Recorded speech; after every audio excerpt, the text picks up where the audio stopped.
Caros amigos, sejam todos bem-vindos ao novo projeto do SC em Pauta. É o SC Entrevista. Hoje, iniciando aqui, direto do Palácio do Planalto, com o presidente Jair Bolsonaro, falando com exclusividade para Santa Catarina através do SC em Pauta. Esse projeto é possível graças à grande audiência que você nos dá e torna o SC em Pauta um dos principais sites de política e economia de Santa Catarina. Portanto, todos os sábados você acompanhará entrevistas com grandes lideranças nacionais, estaduais, regionais, algumas exclusivas para os assinantes, para aqueles que apoiam o nosso trabalho, mas enfim, trazendo sempre as informações que você precisa saber. Portanto, venha comigo, vamos acompanhar a partir de agora a entrevista com o presidente Jair Bolsonaro. Bom dia, presidente. Tudo bem? Satisfação. Terno republicano. É um terno que tem que vir especial, né? A entrevista com o presidente tem que vir bem vestido, né?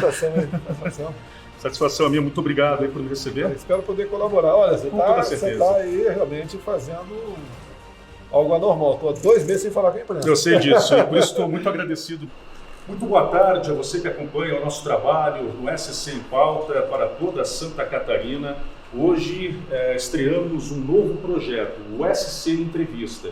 E estreamos aí com uma entrevista especial com o presidente da República, Jair Bolsonaro, que gentilmente me recebe hoje aqui no Palácio do Planalto. Essa entrevista está sendo gravada na quarta-feira, ou seja, vamos falar de vários assuntos, mas claro, também falaremos sobre a eleição dos Estados Unidos, saber um pouco da impressão do presidente, apesar que todos nós já conhecemos um pouco dos posicionamentos do presidente em relação à eleição americana, mas é claro que isso não poderia ficar de fora da nossa pauta também. Presidente, muito obrigado por me receber aqui, né, em meio a toda a sua agenda aí, lotada.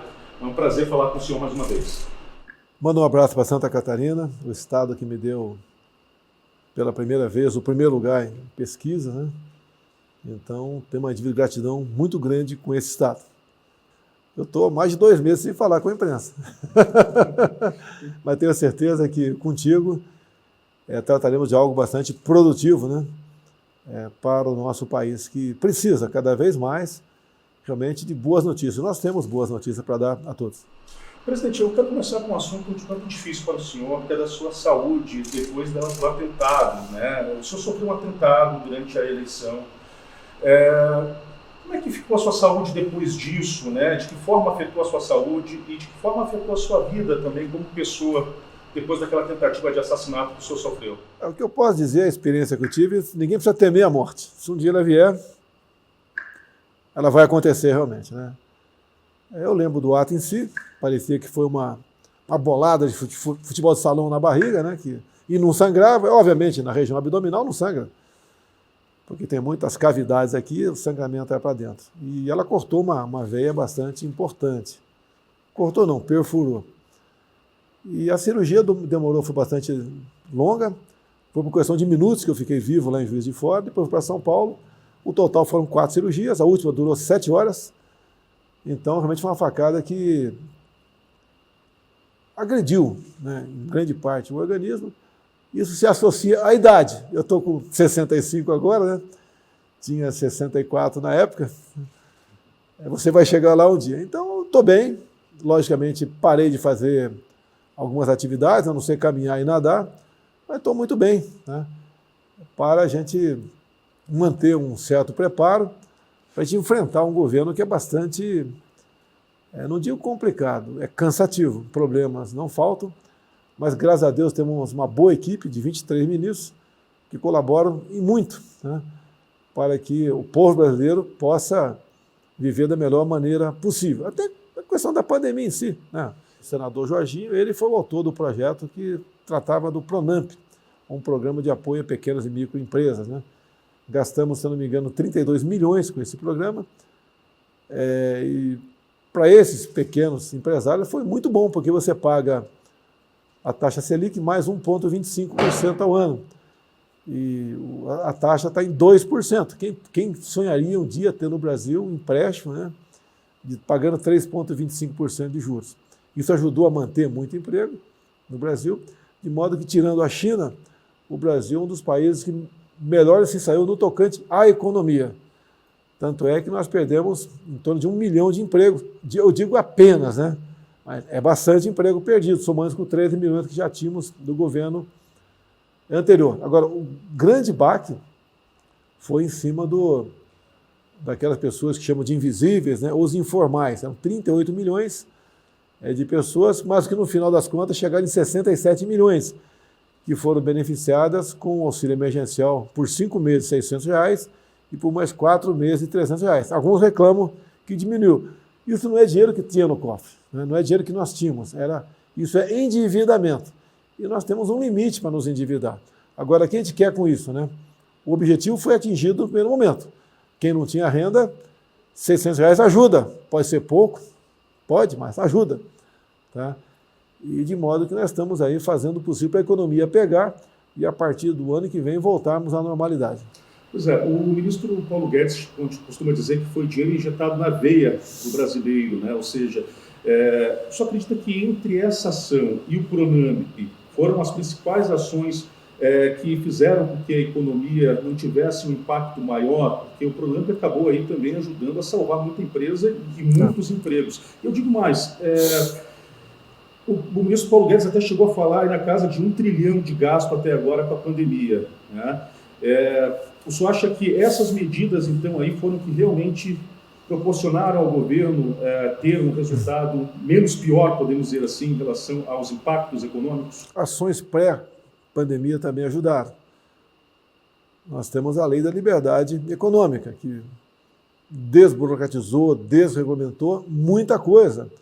Nós tivemos o campo também, que tem crescido ano após ano, e tem crescido mais agora no nosso governo, porque nós atendemos com carinho o pessoal do campo. Ele não acorda mais assustado com uma demarcação de terra indígena na tua área, que era uma demarcação muitas vezes política ou para atender interesses internacionais. O nosso governo acabou. O critério é exclusivamente técnico, mas não demarcamos nenhuma terra indígena, nenhum quilombola nesses quase 2 anos. Então, a desregulamentação também. Nós temos as conhecidas NRs, né? As normas regulamentadoras, que atrapalhavam muito o empreendedor, o homem do comércio. Nós fizemos uma depuração enorme nisso daí. Você pode ver, antigamente, alguém chegava na tua empresa, de acordo com o número de empregados, você tem que ter um banheiro para homem, outro para mulher, e tinham 40 e poucos itens que o fiscal poderia te multar. Nós passamos para 3 ou 4. Tá? No campo, por exemplo, a cada 15 horas, se você tivesse que trabalhar a céu aberto, você tinha que ter 45 descansando debaixo de uma árvore. Nós acertamos essa questão também, que não dá para admitir você trabalhar 2 horas por dia, levando-se em conta um dia de 8 horas. Então, foi uma infinidade de coisas que nós tomamos que ajudou as pessoas a tomar fôlego lá atrás. Eu ouso dizer, se não fosse a pandemia, a previsão de crescimento desse ano seria próxima de 4%, e não menos 4%, que é um número pequeno perto dos demais países. Isso tudo ajudou. E a confiança também que se tem no governo. É um governo que estamos completando 2 anos sem corrupção. Eu sei que isso aí é obrigação nossa, mas no passado isso não acontecia. Até eu falei, né? Para o nosso governo, a Lava Jato não funcionou. Para o nosso governo. O que é a Lava Jato? É apurar atos de corrupção, né? Desvio de recurso público, que continua a Lava Jato funcionando. Mas no meu governo não temos nenhum ministro investigado por isso. Um presidente de banco oficial ou de uma estatal. Então isso tudo colaborou. As ações do Jorginho, que você acabou de falar aqui também, o nosso senador, colaborou bastante também nessa questão. E outras medidas estamos tomando. O Marco Civil, da startups, é muita coisa em andamento. Né? Nós aprovamos há poucos dias a independência do Banco Central, que existia no passado interferência política. No meu governo não existe interferência política. Eu não vou ligar para o presidente do Banco Central, olha, vamos conversar sobre taxa de juros, né? Eu quero assim o assado. Isso não existe. Mas como casar isso com a política econômica do governo, presidente? Porque sempre tem, né, essa relação. Né? Não, nós não interferimos. O que acontece? Eu não posso baixar, por exemplo, a conta de energia no canetaço, como aconteceu há poucos anos. Temos um passivo enorme pela frente. Isso atrapalha a indústria da energia em nosso país. Né? Então, a confiança nos ministros é o ponto principal. Você vê a questão de infraestrutura, ministro Tarcísio, né? No passado, o Ministério do Transporte, era um festival de corrupção. Isso deixou de existir. O Tarcísio tem toda a liberdade para trabalhar. Com menos recursos, está fazendo muito mais. Né? Você vê o próprio Ministério das Minas e Energia também. É uma coisa, parece simples, né? Entre outras ações, temos um projeto no Congresso para permitir que o índio, de acordo com a sua vontade, né, ele explore a sua terra como fazendeiro vizinho teu, aí incluído o garimpo. Você vê a ministra Tereza Cristina, ela realmente deu uma outra luz na questão do agronegócio, né? O homem do campo está vibrando com isso. Sabemos que alguns produtos aumentaram, sim, aumentaram de preço. Agora imagine se o homem do campo tivesse ficado em casa. Nem teria um preço alto em certos produtos, não teríamos esse produto. Agora, nós vivemos no livre mercado. Essa é a minha política. Liberdade econômica, livre mercado. Estamos vendendo bastante para fora. Agora, isso vem, por outro lado, estimular a agricultura, pessoal, a produzir mais. E cremos, por exemplo, no tocante ao arroz, teremos uma super safra de arroz agora em janeiro. Para atender, para fazer baixar o produto, importamos, foi pouco, 400 mil toneladas de arroz dos Estados Unidos, né, sem imposto. Então as coisas vão se adequando aos poucos, né? Se a gente tabelar alguma coisa, como alguns querem, isso é o caminho para que o produto deixe de existir. Como já tivemos no governo Sarney lá atrás, essa experiência não foi bem-vinda. Com um país como a Venezuela, que tabelou tudo também, simplesmente o povo passou a não ter acesso a mais nada, porque ninguém produz nada ao saber que, além de não ter lucro, pode ter prejuízo pelo tabelamento, por atender uma política populista do chefe do executivo. Então isso daí tem levado, nós temos com isso demonstrado, confiando no homem do campo, ele confia na gente, e nós estamos vencendo a pandemia. Presidente, eu quero voltar um pouquinho sobre a questão justamente do combate aos impactos econômicos da pandemia. O senhor falou antes das ações anteriores à pandemia, quando nem se previa que pudesse acontecer o que está ocorrendo. As ações reativas também, né, o Pronamp, a questão do auxílio emergencial. E no próximo ano, quando se prevê aí que teremos a vacinação e que aí sim vai ser um ano de recuperação econômica ou de busca da recuperação econômica, do aumento da arrecadação. E aí, quais serão os principais desafios e as principais ações previstas pelo governo para poder aí sim começar a projetar um crescimento e uma recuperação? Você fala sobre economia, né? Ontem tive com o Paulo Guedes, uma hora conversando com ele, só nós dois, entre uma das coisas tratadas. Falei, Paulo, eu quero o programa Minha Primeira Empresa. Muita gente reclama do salário com razão. Então, em aparecendo a Minha Primeira Empresa, você, por exemplo, pode estar reclamando do salário, pode criar a sua empresa e pagar 2, 3, 4, 5, 10 salários mínimos para os seus funcionários. Você vai conhecer a CLT quando você for criar a Minha Primeira Empresa. Tá? Então, essas questões e outras, a gente trata. Fala, Paulo Guedes, Paulo, a safra de arroz, a questão do óleo de soja, o produtor já vendeu o que não plantou ainda. Mas nós temos que ver como é que fica a questão aqui no Brasil, porque senão o preço do soja, do óleo já subiu, vai subir mais ainda. Então nós temos uma capacidade de buscar se antecipar a problemas. Assim como nos importamos arroz, nós não queremos entrar numa fase de importar soja, se bem que já houve essa sinalização aí. Agora, nós devemos facilitar a vida do homem do campo também. Você não vê mais hoje em dia os fiscais, o IBAMA, indo no campo e multando.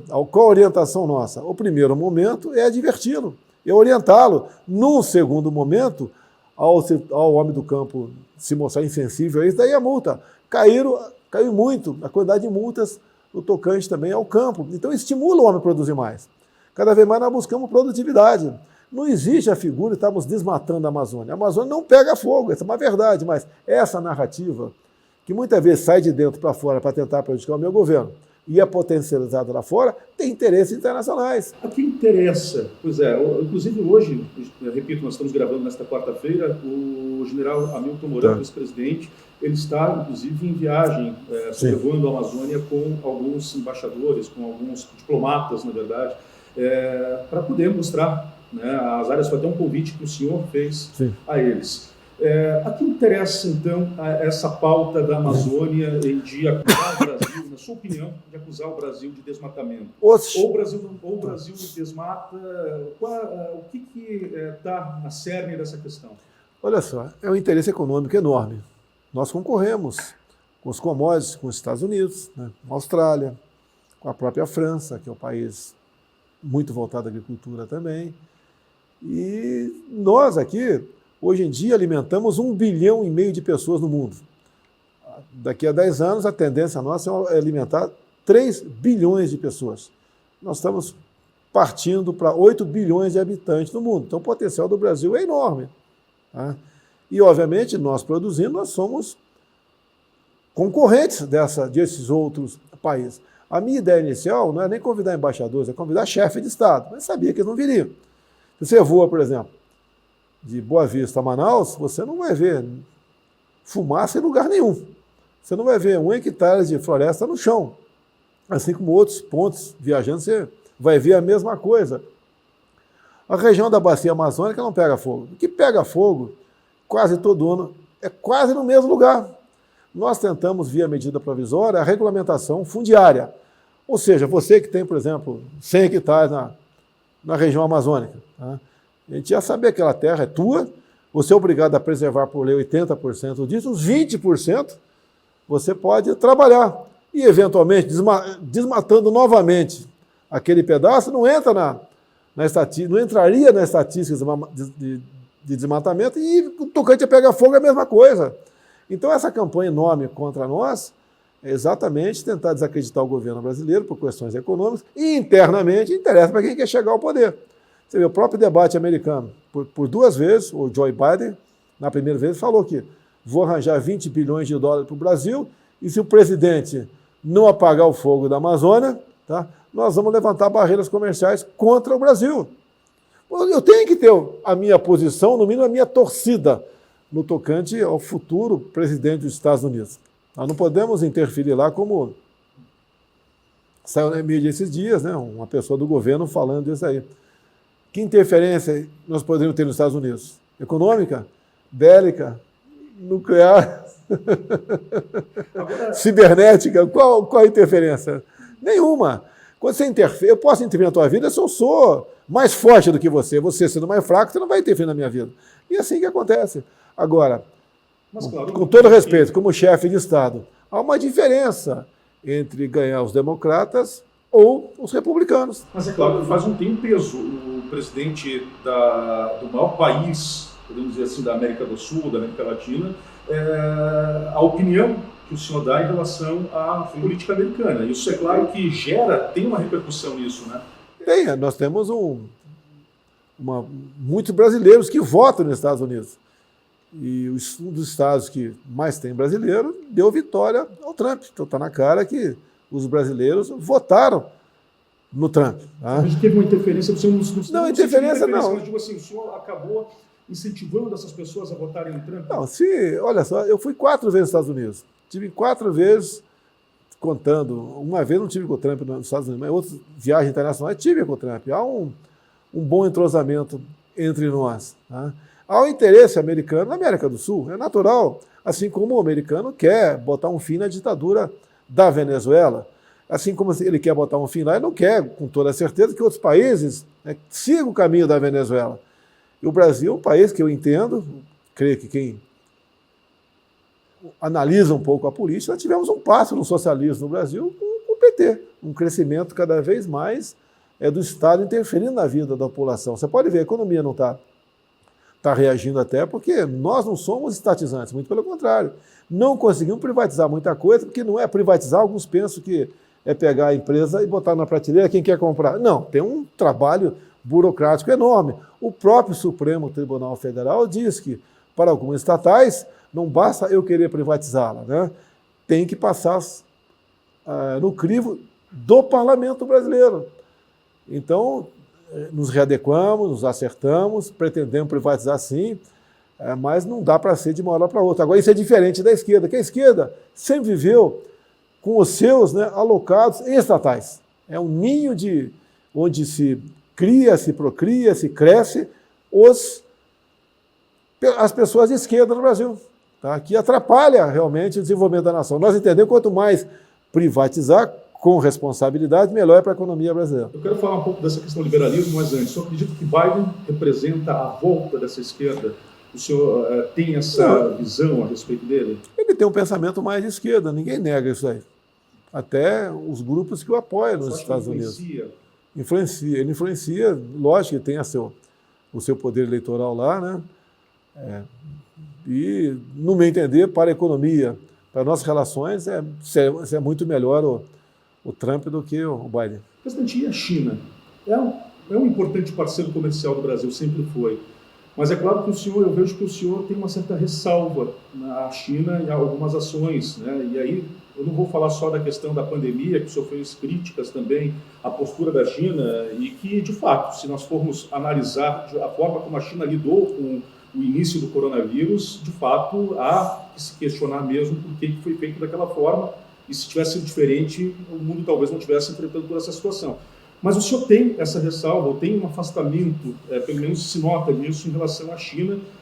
É por causa desse alinhamento com o presidente Donald Trump, ou é uma questão mesmo do país, estratégica do Brasil? Alguns dizem que nós precisamos da China. A China também precisa de nós. Tá? Relação comercial. Tá? Entra a questão de soberania nacional também. Eu não vou te responder agora. 5G vai passar pela minha caneta BIC. Tá? Eu vou escolher o melhor para o Brasil. Leva-se em conta vários fatores, mas a segurança é muito importante. A China tem aproximadamente 1 bilhão e 400 milhões de bocas para alimentar. É um país que está cada vez mais se transformando em urbano. Tá? Então, quando eles olham para cá, né, nós somos aqui um país quase que eminentemente agrícola. Então, há interesse da China em cada vez mais interferir, dominar ou participar dessa máquina rural. Você tem que se preocupar com isso. Nós devemos fazer comércio com o mundo todo, tá? Mas ver quais os nossos limites aqui. Nós não podemos cada vez mais ter certos países, outros países têm interesse no Brasil também, eles interferindo aqui e dominando a nossa pátria. Não tem cabimento isso. Tem um projeto no Senado que permite que, levando-se em conta a área do município, né, até 40% dessa área seja vendida para países estrangeiros. Será que isso não é motivo das pessoas se preocuparem? Tá certo? E nós sabemos o interesse de várias nações no Brasil. Não é apenas da Amazônia, é no tocante ao agronegócio também. Tem que ter essa preocupação. Nós não podemos cada vez mais permitir que estrangeiros, não interessa de que país seja, domine mais o nosso país. Me preocupa esses investimentos. É claro que sempre se fala em investimento estrangeiro, é ótimo, né? É o que os presidentes querem, né? Invistam no meu país, né?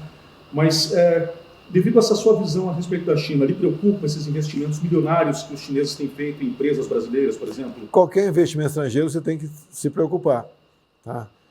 E permitir que isso aconteça em cima de algum critério, tá? Não pode um país ou outro começar a dominar, por exemplo, toda a malha ferroviária brasileira, que está crescendo agora, toda a rodoviária, ou a de transportes aquaviários, ou de energia. Você fica dependendo desse país. Ele daí vai ser o dono do preço do que circula, do que se produz aqui dentro. Essa é a preocupação. Tá? E como eu disse para você, né, não é só a China, né, tem países ali, outros que têm um excesso populacional muito grande e têm interesse em diversificar a sua segurança alimentar. Os países árabes, né, estão comprando cada vez mais do Brasil. Há interesse de eles diversificarem, como disse, a questão da segurança alimentar. Agora, cabe a nós sempre nos preocupar com essa política, não apenas vender ou permitir cada vez mais os meios de produção passem para as mãos deles. Essa aqui é a preocupação. A China tem todos os países do mundo têm essa preocupação, tá certo? Agora, uns logicamente levam a sério, outros não. Nós temos que ter esse ar aqui de patriotismo no nosso Brasil. Não é o Estado pelo Estado. Eu quero quanto mais capital interno tiver aqui no Brasil, comprando as nossas estatais e investindo nessas várias outras áreas, é o que interessa para mim. Falar em países árabes, aquela questão da mudança da embaixada para Jerusalém, que gerou uma certa polêmica, os países que são grandes compradores, inclusive de proteína animal, como é que está essa questão? Está pacificada? O senhor tem um alinhamento, né, com o Netanyahu? Ou seja, há uma decisão de não transferir mais a embaixada? O que vai acontecer? Não, pelo contrário, já conversei com alguns países árabes. Um apenas ficou meio na dúvida, os outros deram o sinal verde. Lógico, eu não vou querer afrontar ninguém, se bem que a decisão nossa, a soberana é nossa. Então, tenho conversado com os países árabes, não tem nada a se opor, basicamente essa resistência está deixando de existir. Eu espero até o final do meu governo, espero a gente assinar um decreto transferindo a nossa embaixada para Jerusalém. Isso aí deve acontecer mais para o próximo ano agora. É aquela questão de você preparar o terreno, você conversar, para que não seja um choque para alguns. Se bem que você pode ver, cada vez mais Israel tem uma participação no mundo árabe. Né? Teve um acordo de paz agora com o Bahrein e Emirados Árabes Unidos nesse sentido. Com o Sudão, se eu não me engano, um novo acordo de Israel, que vai nos permitir, a partir do ano que vem, ter uma escala direta daqui para Israel, tá? Passando por cima do continente africano. Então, cada vez mais o mundo vai se adequando, vai se moldando, e as medidas que estão sendo tomadas ajudam a todo mundo. Tá? Pode ter certeza, uma viagem para Israel hoje em dia é bastante cansativa. Você vai diminuir 3 ou 4 horas essa viagem, vai ser melhor e mais barato. Tá? Isso ajuda a todo mundo. Israel é um país que cada vez mais está no mundo todo. Eu costumei muito durante a campanha, pré-campanha, falar de Israel. É um país que é menor que o menor estado brasileiro, que é Sergipe. Daí sempre diga, né? Olha, vê o que eles têm, nem petróleo eles têm, não tem nada. É tecnologia, é fé, é dedicação, né? E é uma grande potência hoje em dia. Né? E eu pretendo, inclusive, estamos em fase final de, entre aspas, né? Refazemos o projeto Rondon com Israel. Ou seja, no máximo 20, 30 dias, estudantes nossos que falam inglês, que possam ir para lá, ficar esse tempo lá então, vendo como é que funciona a agricultura no deserto, a piscicultura, os kibbutz, né? A questão também de ciência, tecnologia. Essa é a nossa intenção. Conversei com o Netanyahu, não consegui aprofundar, infelizmente, graças à pandemia, mas há interesse por parte deles em colaborar para conosco. Nós já importamos algumas máquinas que fazem água, né? É o mesmo princípio aí do ar refrigerado, do ar-condicionado. Né? E nós queremos difundir isso para o nosso semiárido. Também tem técnica israelense de dessalinização da água do mar. O Marcos Pontes é um ministro excepcional, tem vários pontos do Brasil que tem laboratório nesse sentido, que nós estamos trabalhando para que essa tecnologia venha para cá. O embaixador de Israel, que é um coronel do Exército aqui, uma pessoa excepcional, tem carta branca para conversar comigo sempre que se houver necessidade para tal, e tem nos ajudado também nessas questões. Então, o nosso entrosamento com Israel é excepcional, como está sendo com os Estados Unidos também, como pretendemos cada vez mais com a Coreia do Sul, com o Japão, partindo para o mesmo caminho, entre outros países. Você não falou da China ainda também. Não, mas a China, por enquanto, é uma questão comercial, a questão da vacina da China. Eu pergunto para você, quantos morreram lá? Pois é, essa questão. Brasil, essa sua decisão de não comprar a Coronavac, por exemplo, né, ela é definitiva? Não, ou há uma discussão em relação a isso? Porque há investimento chinês praticamente em todas as vacinas. Sim. Pelo menos a questão dos insumos vem da parte dele, também vem da Índia muita coisa. Mas você pode ver, por que correr com a vacina? Você vai botar uma coisa dentro do teu corpo. Se você botar uma coisa sem estar testado pelo Ministério da Saúde, sem estar certificado pela Anvisa, isso é um risco enorme. Você pode, ao tomar a vacina, né, ficar livre do coronavírus, mas arranjar outros problemas e afetar teu sistema imunológico. Por que essa corrida? Tem um governador aí de São Paulo que quer correr. Quer correr por quê?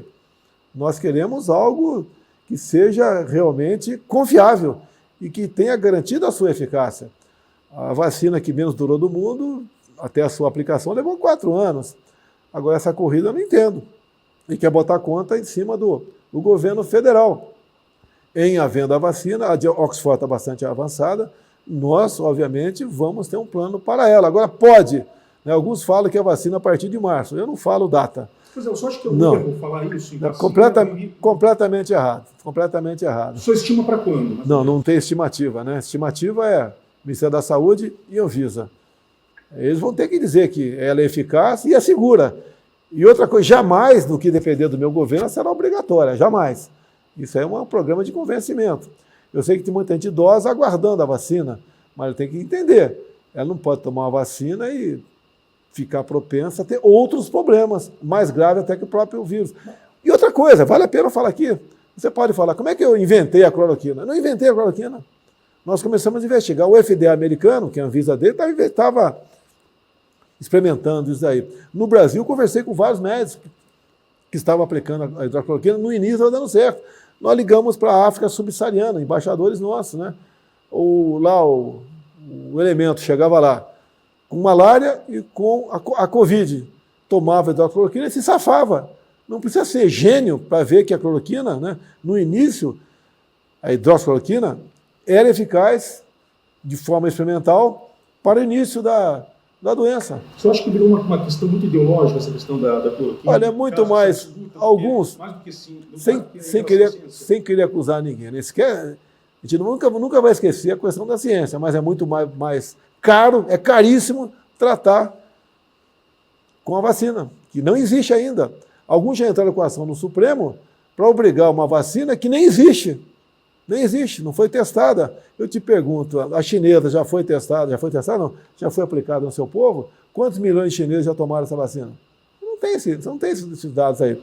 Presidente, o senhor acha que a questão da vacina está diretamente ligada à recuperação econômica do país também? Ou seja, a partir da vacina começa-se a liberar as atividades? Ou o senhor acha que é um erro isso? O senhor acha que as atividades devem ser liberadas antes? O senhor já tem falado muito sobre isso, né? Mas eu gostaria que o senhor voltasse a falar. O senhor tem, inclusive, dito, olha, não tem necessidade de fechar a economia por causa da... Desde o começo eu falei isso aí. Desde o começo. Você tem que cuidar quem tem comorbidades, certas doenças, e o pessoal mais idoso. O resto tinha que estar no mercado de trabalho. Tinha que estar trabalhando, produzindo. Porque a fome, agora, já tem gente dizendo, né, jornais publicando que a fome vai matar a gente, mais do que o próprio vírus. Tá? Então, tudo que eu falei naquele momento, não é que eu saquei, né? Nós estudamos, né? E quando o Supremo diz que quem definia, por exemplo, a questão de lockdown, de confinamento era Estado e município, eu saí fora disso, mas continuei falando. E eu dei o exemplo, a questão de máscara. Eu estava no meio do povo o tempo todo e não usava máscara. Não é que eu estava estimulando, eu estava mostrando o seguinte, eu sou chefe de Estado, eu sou o general dessa frente de combate, eu tenho que dar exemplo. Eu não posso sair da presidência e me esconder aqui na Alvorada, né, um Palácio da Alvorada, com todo o conforto possível, e deixar o povo aí fora que se vire. Não podia fazer isso aí. Então, eu dei o exemplo que quem tinha um bom preparo físico, não é meu caso, quem é jovem, já tínhamos informações sobre isso, não tinha que temer o vírus. Repito, as pessoas idosas e quem tem certas doenças. Certo. Presidente, eu queria falar sobre Santa Catarina com o senhor, nós estamos nos aproximando do final da entrevista. Santa Catarina vive um momento difícil. Nós temos aí um governador afastado num processo de impeachment, pode voltar ou não, um governador que acabou se elegendo, usando bastante a propaganda de que era o governador do presidente Jair Bolsonaro e depois de eleito acabou fazendo, então, aí, algumas críticas ao senhor e teve um afastamento. E hoje nós temos também uma governadora interina, Daniela Rainer, que se diz alinhada com o senhor, mas que demonstra uma grande fragilidade, tanto de gestão quanto também política. Para você ter uma ideia, ela não consegue, por exemplo, está com dificuldade de montar uma base na Assembleia Legislativa. Para conseguir um líder vai ser quase que impossível. Como é que o senhor vê essa questão de Santa Catarina hoje, um estado que deu um grande apoio ao senhor durante a eleição? Alguns governadores se elegeram com o meu nome, como o do Rio de Janeiro. Eu não tenho uma foto com o Wilson Witzel do Rio de Janeiro, por ocasião das eleições. Ele usou meu nome, usou meu filho, tá? Usou o Queiroz também, e depois ele resolveu atacar meu filho, potencializando a questão Queiroz. Tá certo? Bem, foi afastado também. O governador de Santa Catarina fez a mesma coisa. Usou aquela onda, né, teve um discurso, mas na prática depois demonstrou-se que ele era vazio, não era verdade, não é verdadeiro. Eu conheço muito pouco a vice-governadora. Em momento nenhum liguei para nenhum deputado estadual do Rio de Janeiro pedindo pró ou contra, né, o governador lá, o Moisés. Nada. Tá? A adesão foi lá da Assembleia Legislativa, que eu acompanhei pela mídia. Eu não posso estar envolvido nessas questões. Né? As poucas vezes que tive com a vice, agora governadora, foi um tratamento muito cordial. Eu gosto particularmente dela. Desconheço a sua capacidade de administrar o Estado. Hoje está previsto eu conversar com ela, né? Já que você falou que era quarta-feira. Eu vou conversar com ela, trocar uma ideia com ela, tá? Dar alguma sugestão, se ela quiser, alguma sugestão, obviamente. Né? Que tipo de sugestão? Não, mas será reservado isso aqui. Eu paro do princípio que ela pode dar sugestão para mim também, né? Eu cometo erros, né? Mas ficaria reservado isso daí, tá? Eu montei um ministério com critério técnico, sem interferência política. Não sei se ela vai querer fazer isso lá, se está fazendo isso lá, como é que ela está compondo com a Assembleia Legislativa, desconheço. Agora, o que não pode é Santa Catarina continuar aí marcando o passo, né? Parado no tempo. Eu acredito que uma das medidas mais restritivas que foi adotada no Brasil foi lá. Não precisava fazer aquilo tudo. Uma barbaridade que fizeram com Santa Catarina, um estado arrumadinho. É um estado que talvez um dos menores índices de emprego, menor violência.